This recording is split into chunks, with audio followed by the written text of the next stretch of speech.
जनता विरोधी दल श्री लाल बिहारी यादव जी। माननीय अधिष्ठाता महोदय, आज समाजवादी पार्टी की तरफ से नियम 105 के तहत एक ऐसे मुद्दे को उठाया गया है जो इस उत्तर प्रदेश बहुसंख्यक उत्तर प्रदेश जहां की आबादी 24 करोड़ से अधिक हो गई है और वहां पर बेरोजगारी की बहुत बड़ी समस्या, बहुत बड़ी लाइन बेरोजगारी की है।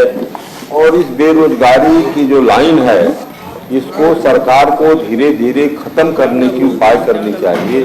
जैसा कि सरकार बनने से पहले सरकार ने एक नारा दिया था, केंद्र की सरकार ने, कि 2 करोड़ प्रति वर्ष हम जो है नौकरी देंगे जो है, लेकिन ऐसा नहीं हो पा रहा है। और नौकरी देने के बजाय बल्कि सरकार नौकरी ले रही है। जैसे उदाहरण के रूप में बताऊं, जो आप ही के विभाग से संबंधित है, जिसको अच्छी तरह से आप जानते हैं कि जो तदर्थ शिक्षक वेतन पाते थे और नियमित रूप से काम करते थे, उनको सरकार ने बिना कायदा कानून के सुप्रीम कोर्ट का गलत इंटरप्रिटेशन करके उनको हटा दिया, उनको बेरोजगार बना दिया गया। जैसे उदाहरण के रूप में आपको बताऊं, जबकि माननीय राष्ट्रीय अध्यक्ष अखिलेश यादव जी ने 2000 तक के शिक्षकों को, तदर्थ शिक्षकों को विनियमित किया था, उसी आधार पर इनको भी विनियमित कर देना था, लेकिन इन्होंने हटा करके बेरोजगारी बढ़ा दिया।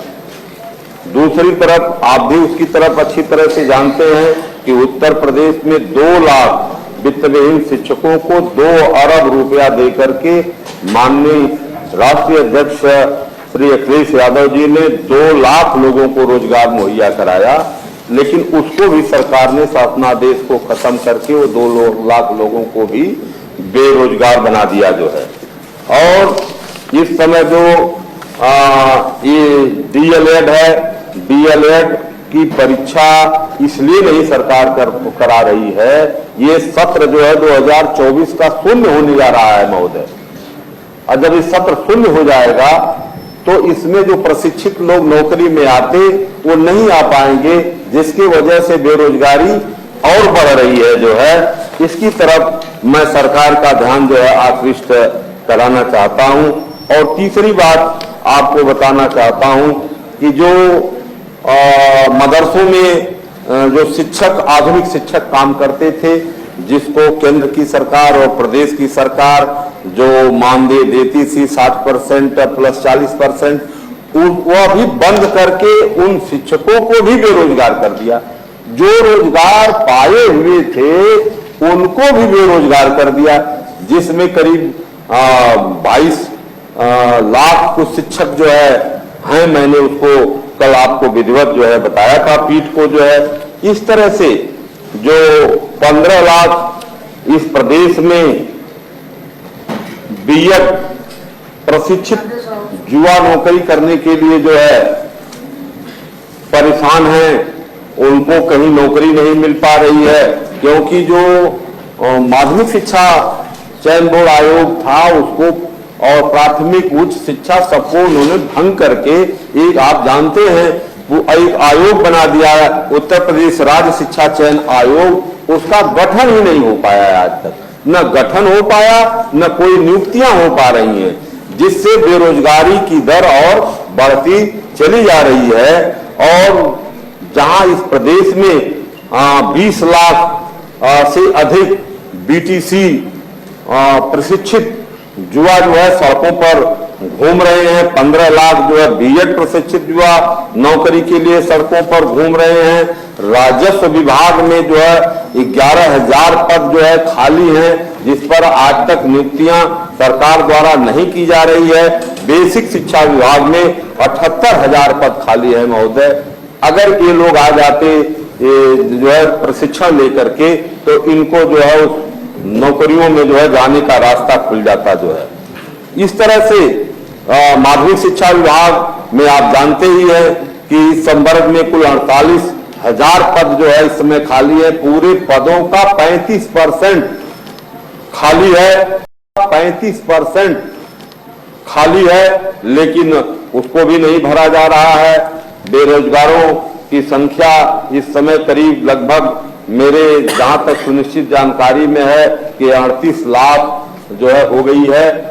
तो ऐसी स्थिति में और बेरोजगारी का औसत दर दिन प्रतिदिन जो है बढ़ता चला जा रहा है और बेरोजगार जो है मानसिक अवसाद के चलते प्रत्येक वर्ष जो है सैकड़ों युवा जो है आत्महत्या कर रहे हैं। ऐसी स्थिति में मैं सरकार को का इस तरफ जो है ध्यान आकृष्ट कराना चाहता हूं कि जहां पर पद खाली हैं और उसको भरा नहीं जा रहा है, क्यों नहीं भरा जा रहा है, क्या उसके कारण है, कोई स्पष्ट नहीं हो पा रहा है।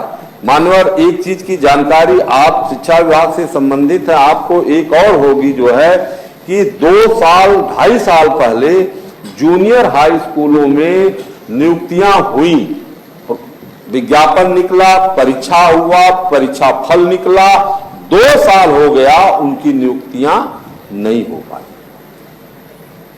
तो क्या सरकार चाहती है प्रदेश को देना, युवाओं को देना? और मैं दूसरी चीज आपको बता दूं कि पीजीआई जैसे संस्थान में 100 प्रोफेसर की का जगह जो है खाली है, जिस पर सरकार नियुक्तियां नहीं कर पा रही है। और क्यों नहीं कर पा रही है? प्रोफेसर है ही नहीं है, तो वह जो है शिक्षा कैसे जो है मिल पाएगी, कैसे डॉक्टर जो है अच्छे बन पाएंगे, इस पर सरकार का ध्यान नहीं है। इससे भी बेरोजगारी जो है वो समाप्त करने का कोई जो है सरकार के पास जो है कोई जुटा पा रही है। केजीएमसी में भी 2 वर्ष पहले परीक्षाएं हुई प्रोफेसरों की, उनका रिजल्ट आ गया महोदय, उनको केवल नियुक्ति पत्र देना है और 2 साल से केजीएमसी में जो है 2 साल से नियुक्ति पत्र उनको नहीं दिया जा रहा। और क्यों नहीं दिया जा रहा उसका भी कारण आपको बता दूं कि जो वह बैकलॉग की नियुक्तियां थी, बैकलॉग में बैकवर्ड और शेड्यूल के लोग केवल थे, और बैकवर्ड और शेड्यूल के होने के नाते 2 साल में जितना वो तनख्वाह पाते, उनके परिवार से उनकी उतनी आमदनी घटाने के लिए सरकार जो है यह जो है नियुक्तियां नहीं कर पा रही है। इसलिए राजकीय पैरामेडिकल कॉलेजों की भी यही स्थिति है। मानवर, हमारे मंत्री जी आए थे जो है, उन्होंने जो है इतना जरूर बता दिया कि हम तो विदेश भेज रहे हैं सबको। तो उत्तर प्रदेश के सारे लोगों को विदेश है, बेरोजगारों को भेज देते। आज है मंत्री जी, ध्यान मैंने नहीं दिया, सारे लोगों को विदेश है भेज देते। कम से कम यहाँ के प्रदेश के लोगों को रोजी रोटी मिल जाती, जो है पेट में भोजन मिल जाता। हम लोग तो विदेश जाने के लिए भी तैयार हैं। मानवर, लड़के हम लोगों को विदेश में जाके नौकरी कर रहे हैं अपने से। यही सबको भेज दे, पूरा उत्तर प्रदेश खाली हो जाए, जो है उत्तर प्रदेश के सारे लोगों को विदेश भेज करके नौकरियां करा दे, जो है ताकि ये मालूम हो जाए कि उत्तर प्रदेश एक भिखारी प्रदेश है, जहां पर कोई संसाधन नहीं है। वह पूरे देश में विदेशों में जा करके जो है रोजी रोटी के लिए परेशानी नहीं उठा रहा। इसलिए मैं आपकी बातों का ध्यान देते हुए और हमारे जो है डॉक्टर मान सिंह ने इस पर विस्तृत चर्चा भी किया, और हमारे जो है दूसरे एमएलसी सिन्हा साहब ने, इसलिए मैं उन कुछ बिंदुओं पर जो जहां पर उनका ध्यान नहीं पहुंच सका था उसकी तरफ मैं पीठ का ध्यान आकर्षित करते हुए सरकार को इसकी तरफ जो है सरकार का ध्यान आकर्षित करना चाहता हूं, और मैं सदन की कार्यवाही रोककर इस अवलंबनीय लोक महत्व के विषय पर चर्चा कराए जाने की धन्यवाद।